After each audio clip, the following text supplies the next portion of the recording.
कहानी की शुरुआत होती है एक जम्हाई से। जी हाँ, एक लंबी खींचती हुई प्यारी सी जम्हाई से।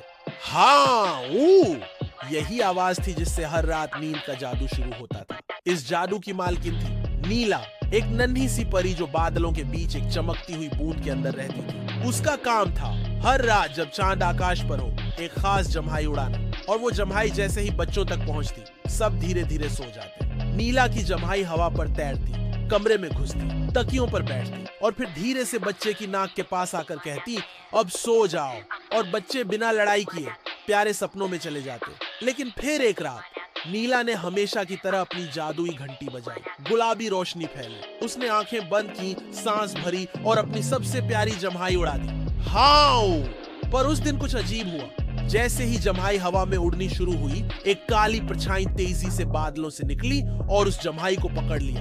नीला की आंखें फटी रह गईं। मेरी जम्हाई, वो कहाँ गई?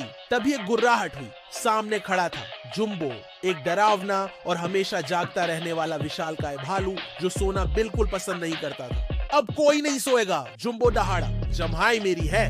नीला ने उसे रोकने की कोशिश की, मगर जुम्बो की नींद से नफरत बहुत पुरानी थी। वो जब बच्चा था तब बुरे सपनों से डर गया था। अब वो सोता ही नहीं था और सोचता था, अगर मैं नहीं सोता तो कोई क्यों सोए। अब नींद की दुनिया संकट में थी। सारा शहर जागा हुआ था। बच्चे करवटें बदल रहे थे, पापा सो नहीं पा रहे थे। यहाँ तक कि म्याऊ बिल्ली भी लगातार उछल कूद कर रही थी। सबसे बुरी बात यह थी, अगर जम्हाई वापस नहीं आई तो सपनों की नदी सूख जाएगी और बच्चे कभी सपने नहीं देख पाएंगे। नीला घबराई, पर वो जानती थी अब बस एक ही रास्ता है। उसे जुम्बो के अंधेरे द्वीप पर जाना होगा और जम्हाई का जादू वापस लाना होगा। वो उड़ी, रफ्तार से चमकती हुई। उसके साथ गया उसका सबसे अच्छा दोस्त, एक नींद का बुलबुला। नाम था घुंघरू। घुंघरू हर बात पर खीखी करके हंसता था, लेकिन आज वो भी गंभीर था।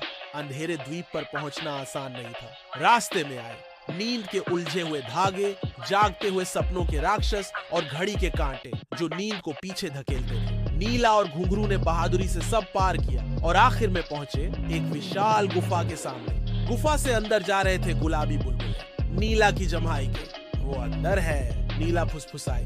गुफा के अंदर अंधेरा था। दीवारों पर नींद के टुकड़े टंगे थे, अधूरे सपने, अधूरी लोरियां, अधूरी कहानियां। बीचों बीच बैठा था जुम्बो, आंखें लाल, हाथ में जम्हाई को पकड़े एक चमकता हुआ ग्लास। अब तो कोई नहीं सोएगा, वो हंसा। तुम ऐसा क्यों कर रहे हो? नीला बोली।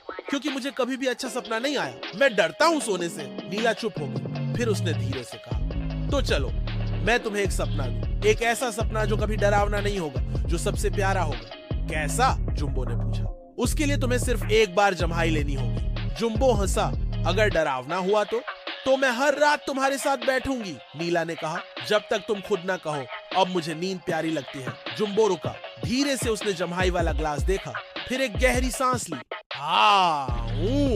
और जैसे ही उसने जम्हाई ली, पूरा गुफा चमकने लगा। नीला ने अपनी घंटी बजाई और सारी अधूरी लोरियां एक सुर में गाने लगी। जम्हाई की रोशनी फैल गई पूरे शहर में।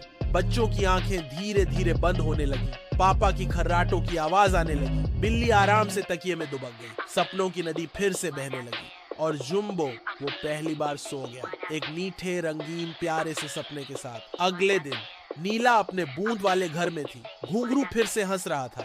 नींद की दुनिया फिर से जादुई हो गई थी। नीला ने एक बार और जम्हाई ली। हाँ, और इस बार वो जम्हाई हवा में तैरती हुई सीधी पहुंची। अर्जुन, सिया, तनूरिया और शायद आपके पास भी।